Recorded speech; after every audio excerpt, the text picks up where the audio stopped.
आज हम ई कंटेंट योजना अंतर्गत प्रस्तुत वीडियो में कक्षा बीए तृतीय वर्ष विषय हिंदी साहित्य द्वितीय प्रश्न पत्र और आज का जो बिंदु है, टॉपिक है, प्रकरण है, वो आचार्य रामचंद्र शुक्ल द्वारा विरचित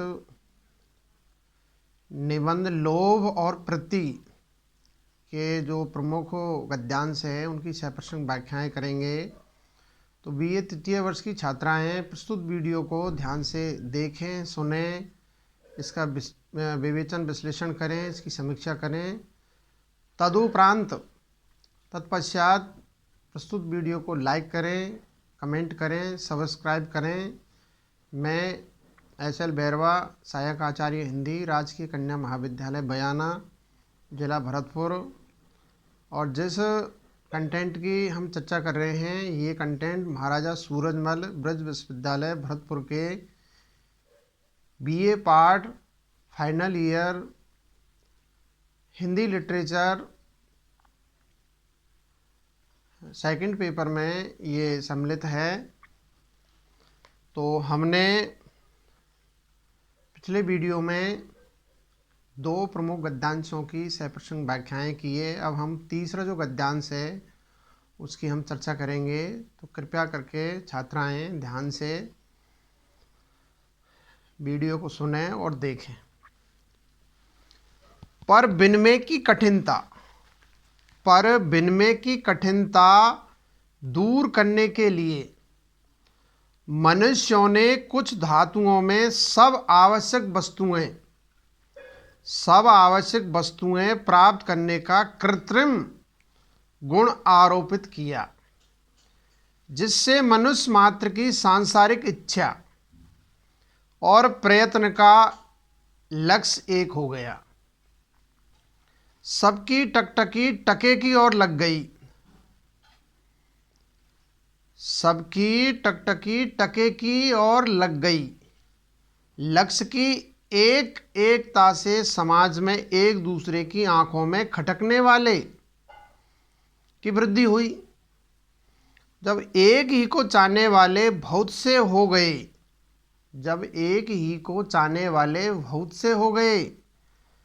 तब एक की चाह को दूसरे कहाँ तक पसंद करते हैं।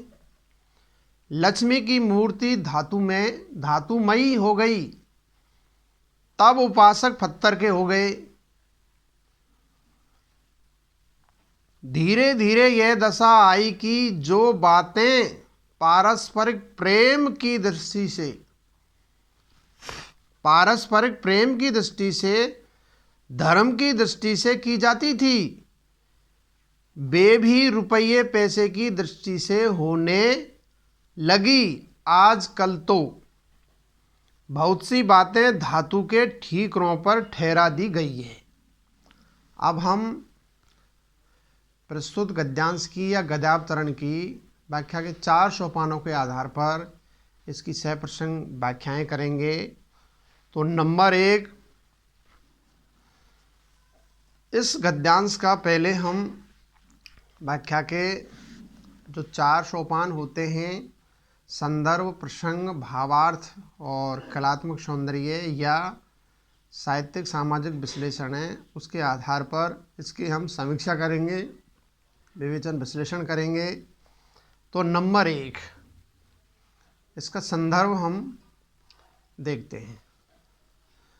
प्रस्तुत गद्यांश हमारी जो पाठ्य पुस्तक है प्रतिनिधि निबंध संग्रह में संकलित आचार्य रामचंद्र शुक्ल द्वारा विरचित या लिखित निबंध लोभ और प्रति से उद्धृत है, अवतरित है, लिया गया है।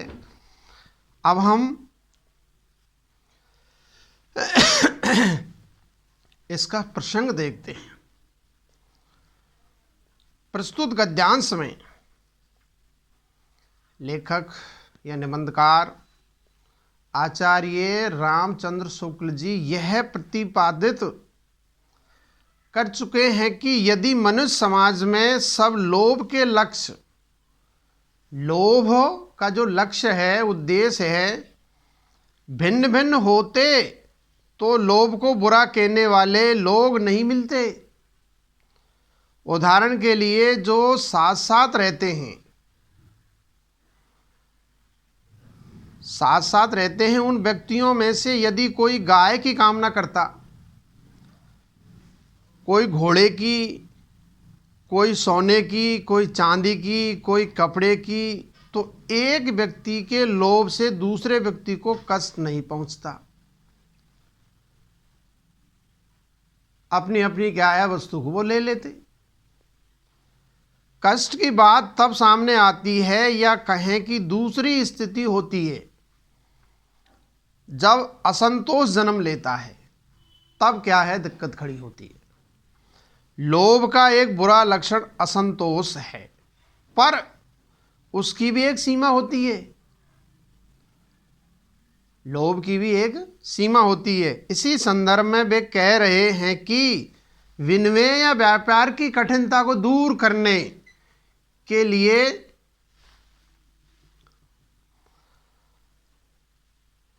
मनुष्यों ने कुछ धातुओं में सभी आवश्यक और अपेक्षित वस्तुएं प्राप्त कराने का एक गुण आरोपित कर लिया है। वह लक्ष्य टके अर्थात रुपये की ओर केंद्रित हो गया। सभी लोग बावजूद अपने लोभ के भिन्न भिन्न लक्ष्यों के टके की ओर अपना ध्यान केंद्रित करने में सफल हो गए। यह लोभ की स्थिति है। इसलिए शुक्ल जी ने कहा है कि सबकी टकटकी टके की ओर लग गई, अर्थात सबकी दृष्टि धन प्राप्ति के लिए केंद्रित हो गई। तो ये इसका प्रसंग है। अब हम इसके गद्यांश का जो भावार्थ है, जो कि व्याख्या का तीसरा सोपान है, उसको देखते हैं। प्रस्तुत गद्यांश में आचार्य रामचंद्र शुक्ल कह रहे हैं कि लक्ष्य की एकता से समाज में एक स्थिति उत्पन्न होती गई। और कौन सी स्थिति उत्पन्न हो गई कि एक व्यक्ति या एक वस्तु दूसरे की आंखों में खटकने लगी। इस स्थिति में निरंतर बढ़ोतरी होती गई, इजाफा होता गया।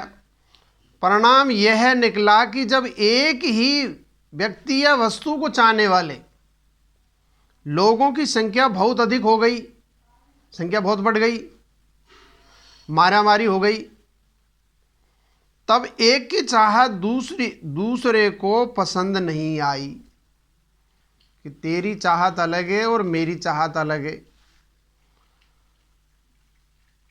पसंद नहीं आई और आती भी कैसे, इसलिए असंतोष बढ़ा,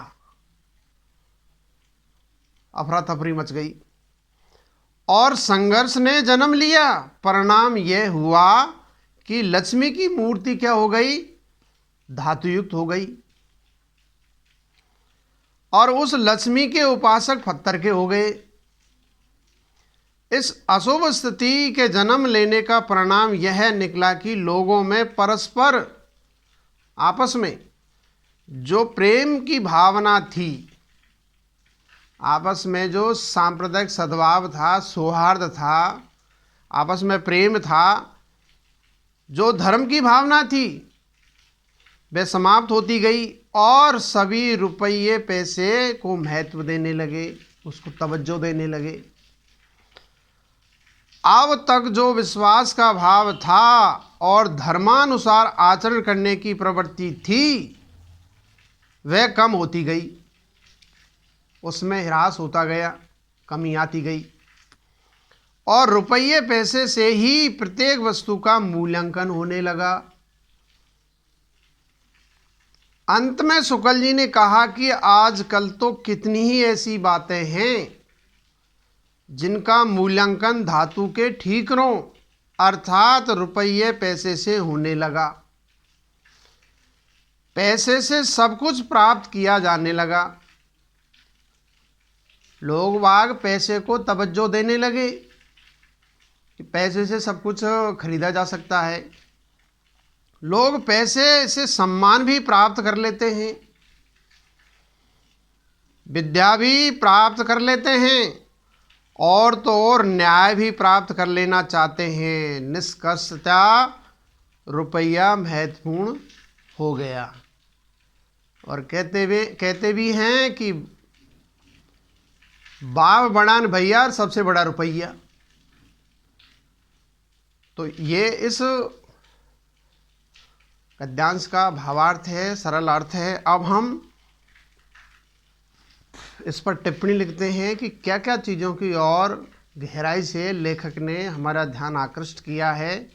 तो इसका सामाजिक और साहित्यिक या कलात्मक विश्लेषण है, वो देखते हैं। नंबर 1, प्रस्तुत गद्यावतरण में या उक्त गद्यांश में आचार्य रामचंद्र शुक्ल ने यहाँ परिष्कृत भाषा का प्रयोग किया है, वहीं कुछ देशज शब्दों का प्रयोग भी किया है। ये देशज शब्द व्यावहारिक शब्दावली से संबंधित है। ऐसे शब्दों में टका, टकटकी, ठीकरा आदि को लिया जा सकता है। और प्रस्तुत नंबर 2, प्रस्तुत अवतरणों के अंतर्गत विवेचन की सूक्ष्मता और गहराई देखने को मिलती है। इसी सूक्ष्मता और गहराई के आधार पर शुक्ल जी ने वर्तमान व्यावसायिक बुद्धि वाले लोगों को भी अपने व्यंग का निशाना बना लिया है।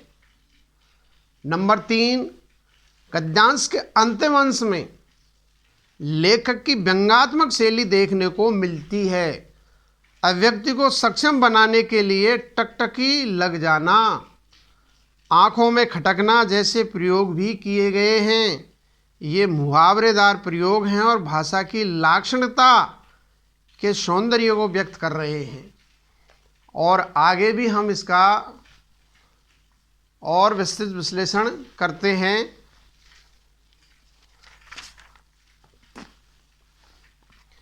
व्यक्ति नंबर 4, व्यक्ति धन संपत्ति के लिए ललक और पैसे का वर्चस्व पूंजीवाद का एक दुष्परिणाम है। आचार्य शुक्ल रागात्मक संबंधों के लिए विलोप, मूल्यों के क्षरण, धन एवं व्यावसायिक बुद्धि के वर्चस्व आदि से क्षुब्ध और चिंतित है कि देखिए धन ने कितनी समाज के अंदर, देश के अंदर दरार उत्पन्न कर दी है। यह उनकी शैली में प्रतिबिंबित है। यह चिंता उनके संस्कारी व्यक्तित्व की व्यंजक है। नंबर 5, जागरणकालीन अपेक्षाओं के दौर में सामाजिकता और आत्मीयता का यह क्षरण विशेष चिंता का विषय था। यह शुक्ल जी के इतिहास बोध की सजगता की व्यंजक है। नंबर 6, प्रस्तुत गद्यांश में आचार्य रामचंद्र शुक्ल जी मुहावरों के प्रयोग में सिद्धस्त हैं। लक्ष्मी की मूर्ति धातुमयी हो जाना, उपासक का पत्थर का हो जाना, यहाँ लक्षणा का आधार लिया गया है और शैली को लाक्षणिक बनाया गया है। आवृत्ति, अनुप्रासकता, पद मैत्री आदि इन सभी युक्तियों और उपकरणों के प्रयोग से गद्य भाषा को सृजनात्मक एवं समर्थ बनाया गया है। नंबर 7, मनोविकार विशेष के विवेचन को सामाजिक नैतिक संदर्भ प्रदान किया गया है। अतः सांकेतिक शैलीगत वैशिष्ट के अतिरिक्त विषय के स्तर पर लेखकीय व्यक्तित्व का सद्भाव अंतर्भाव द्रष्टव्य है, देखने योग्य है। और अंत में 8, प्रस्तुत गद्यांश में लेखक ने उपासकों की हृदयहीनता या निर्दयता और उनके पाखंड पर टका पूजकों की काली मानसिकता पर शुक्ल जी ने व्यंग भी किया है। और उक्त पद्यांश की भाषा शैली सहज सरल, सुबोध और निबंधकार या लेखक के भाव और विचारों को व्यक्त करने में पूर्ण रूप से सशक्त और समर्थ है। तो ये इस गद्यांश की सप्रसंग व्याख्या हो गई। अब अगला जो गद्यांश है उसको हम पढ़ते हैं।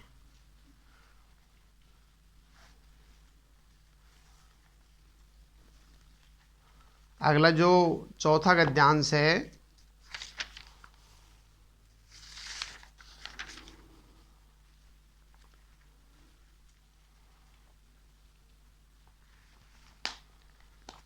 परिचय।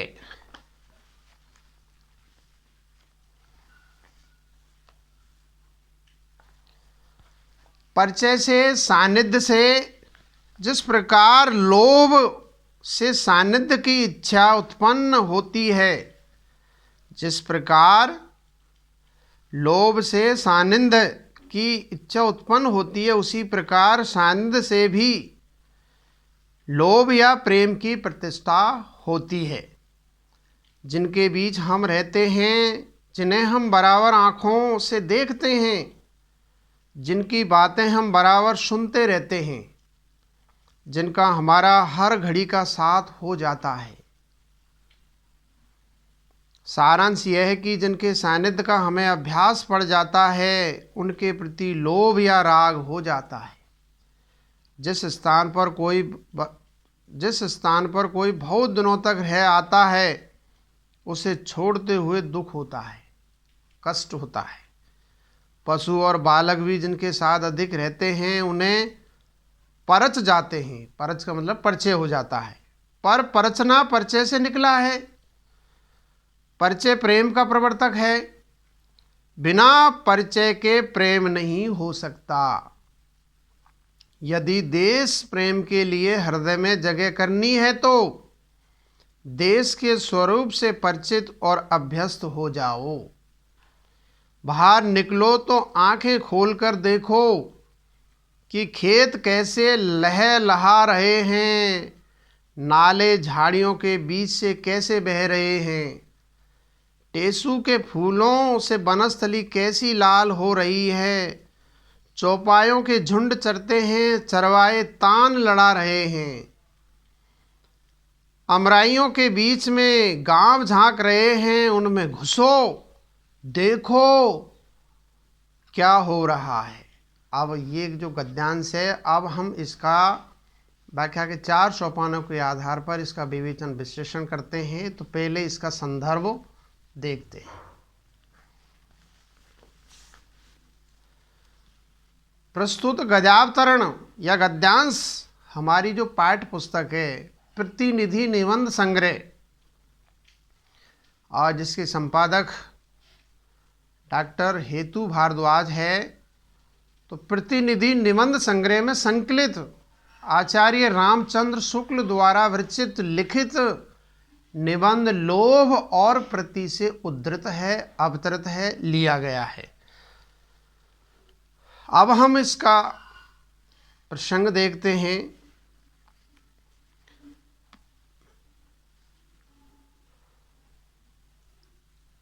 प्रस्तुत गद्यावतरण में निबंधकार ने स्पष्ट किया है कि परिचय से सानिध्य और सानिध्य से प्रेम की प्रतिष्ठा होती है।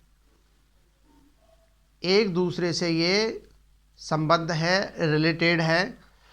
परिचय ही प्रेम का प्रवर्तक है, क्योंकि जिसे हम देखते हैं, अपने पास पाते हैं, उसके साथ हमारा परिचय कालांतर में प्रेम में परिवर्तित हो ही जाता है। इस बात का लेखक ने यहाँ जिक्र किया है, चर्चा की है। अब हम व्याख्या का जो तीसरा सोपान है, अर्थात इस गद्यांश का भावार्थ देखते हैं। प्रस्तुत गद्यांश में निबंधकार कहता है कि जैसे या जिसके हृदय में देश प्रेम का भाव नहीं, उसके हृदय में परिचय और सानिध्य से देश प्रेम का भाव उत्पन्न हो जाता है, क्योंकि देश प्रेमी के साथ सानिध्य या परिचय होने पर हमारे हृदय में भी देश प्रेम की तरंगें उठने लगती है, और देश प्रेमी का सानिध्य हमारे हृदय में भी देश प्रेम के भाव को जागृत कर देता है। और लिखा भी है कि जो भरा नहीं है भावों से बहती जिसमें रसधार नहीं, वो हृदय नहीं वो पत्थर है जिसमें स्वदेश का प्यार नहीं। आगे लेखक कहते हैं जिस प्रकार लोभ से सानिध्य की इच्छा उत्पन्न होती है, ठीक उसी प्रकार सानिध्य से भी लोभ या प्रेम की प्रतिष्ठा होती है।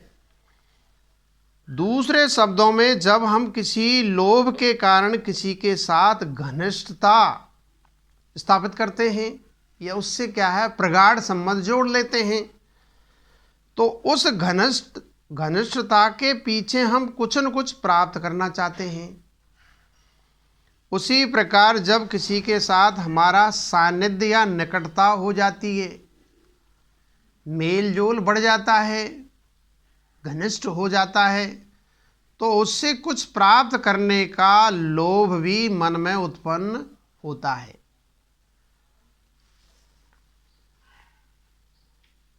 इसलिए महादेवी वर्मा ने बिल्कुल अच्छा लिखा था। मैं एक कोटेशन आपके ज्ञान वृद्धि के लिए प्रस्तुत करता हूँ। मत व्यथित हो फूल किसको सुख दिया संसार ने, अरे स्वार्थ में सबको बनाया है यहाँ करतार ने। महादेवी वर्मा ने लिखा है कि मत व्यथित हो फूल मानी आत्मा, हे आत्मा तू दुखी मत हो, क्योंकि भगवान ने जब मनुष्यों का निर्माण किया है, इनको बनाया है, इनको गढ़ा है, तब इनको सबको स्वार्थ में बनाया है। मत व्यथित हो फूल किसको सुख दिया संसार ने, स्वार्थ में सबको बनाया है यहाँ करतार ने। करतार यानी भगवान ने सबको क्या है स्वार्थ में बनाया है। एक दूसरे से जब तक स्वार्थ रहता है तब तक व्यक्ति चिपके रहते हैं, और स्वार्थ सिद्ध हो जाता है या उल्लू सीधा हो जाता है तो वो उसको भूल जाते हैं, छोड़ देते हैं, त्याग देते हैं। वैसे ये 16 आने सच है कि हम जिनके साथ रहते हैं, जिसे हम हर समय बराबर अपनी आंखों से देखते रहते हैं, जिनकी बातों को हम अपने कानों में बराबर सुनते रहते हैं, जिनके साथ हमारा हर घड़ी का साथ हो जाता है, 24 आवर्स उनके साथ रहते हैं, अथवा जिनके सानिध्य का हमें अभ्यास हो जाता है, उसके प्रति हमारे हृदय में लोभ या राग उत्पन्न हो जाता है, प्रेम उत्पन्न हो जाता है, क्योंकि सानिध्य हृदय में परिचय का भाव उत्पन्न करता है। और जब परिचय हो जाता है तो उसके प्रति मन में प्रेम या राग का हो जाना स्वाभाविक हो जाता है। यदि कोई व्यक्ति किसी स्थान विशेष पर लंबे समय तक रहता है तो उस स्थान के प्रति उसे स्वतः ही लगाव हो जाता है। यही कारण है कि यदि किसी कारणवश उसे वह स्थान छोड़ना पड़ता है या त्यागना पड़ता है तो उसे दुख या पीड़ा का अनुभव होता है, क्योंकि वो लंबे समय से उस स्थान पर रहा है, तो वहाँ वो उसका मन रम गया है। इसी प्रकार पशु और बालक जिनके साथ लंबे समय तक रहते हैं वे उन्हें परच जाते हैं, परिचित हो जाते हैं, और उनके साथ उनका परिचय हो जाता है। परचना शब्द की उत्पत्ति परिचय से हुई है, परिचय शब्द से हुई है, परचना की। यही परिचय प्रेम का प्रवर्तक होता है, परिचय से ही प्रेम उत्पन्न होता है। लेकिन बहुत गहराई से क्या है इस शब्द को स्पष्ट किया है, क्योंकि जिसके साथ हमारा परिचय हो जाता है उसके साथ घनिष्ठता हो जाती है, और यही घनिष्ठता कालांतर में यानी बाद में प्रेम को जन्म देती है। यदि परिचय नहीं है तो प्रेम भी कदापि उत्पन्न नहीं हो सकता है। यदि कोई देश के साथ प्रेम करना चाहता है तो उसे अपने देश का पूर्ण परिचय प्राप्त करना होगा, अर्थात उसे अपने देश और देश के स्वरूप को भली प्रकार से जानना और समझना होगा। इसके लिए हमें अपने चारों ओर आँखों को खोलकर देखना होगा, संपूर्ण प्रकृति राशि के साथ अनुराग करना होगा। किस प्रकार से हरे भरे खेत लहराते हैं, नाले किस प्रकार से झाड़ियों के मध्य से निकलते हैं, टेसू के फूलों से किस प्रकार से संपूर्ण वनस्थली लाल हो जाती है। पशुओं के झुंड किस प्रकार से मदमस्त होकर चरते रहते हैं। चरवाहे किस प्रकार से दुनिया से बेपरवाह होकर अपना राग छेड़ते रहते हैं। तरह तरह के क्या है गीत वो गाते रहते हैं और पशुओं को चराते रहते हैं। और किस प्रकार से अमराइयों से गांव झांकते रहते हैं। इन सब में घुसकर जब तुम इनके साथ रागात्मक संबंध स्थापित कर पाओगे तभी तुम्हारे हृदय में देशानुराग का भाव फूटेगा, जागेगा। तो ये इस गद्यांश का भावार्थ है। अब हम इसका जो सामाजिक और साहित्यिक विश्लेषण है, या यूँ कहें कि कलात्मक सौंदर्य है, या यूँ कहें कि व्याख्या का जो चौथा सोपान है कलात्मक सौंदर्य, उसको देखते हैं। प्रस्तुत गद्यांश में आचार्य रामचंद्र शुक्ल जी ने यहाँ परिचय से सानिध्य और सानिध्य से प्रेम की उत्पत्ति बताई है। परिचय नहीं है तो प्रेम की उत्पत्ति भी नहीं हो सकती है। परिचय से ही प्रेम उत्पन्न होता है। इस और लेखक ने हमारा ध्यान आकृष्ट किया है। और प्रस्तुत अवतरण में तत्सम शब्दावली युक्त खड़ी बोली हिंदी का प्रयोग किया गया है। भाषा सरल, सहज और प्रभावमयी है। कवि के भाव नहीं, लेखक के भाव, निबंधकार के भाव और विचारों को अभिव्यक्त करने में पूर्ण रूप से सशक्त और समर्थ है। और प्रस्तुत गद्यांश में विचार प्रधान शैली का प्रयोग किया गया है। विचार और भावों की प्रस्तुति सटीक और रोचक कही जा सकती है। तो ये निबंध का कलात्मक सौंदर्य है। अब हम जो पांचवा गद्यांश है उसको पहले पढ़ते हैं और फिर उसके बाद में उसकी सप्रसंग व्याख्या करेंगे हैं।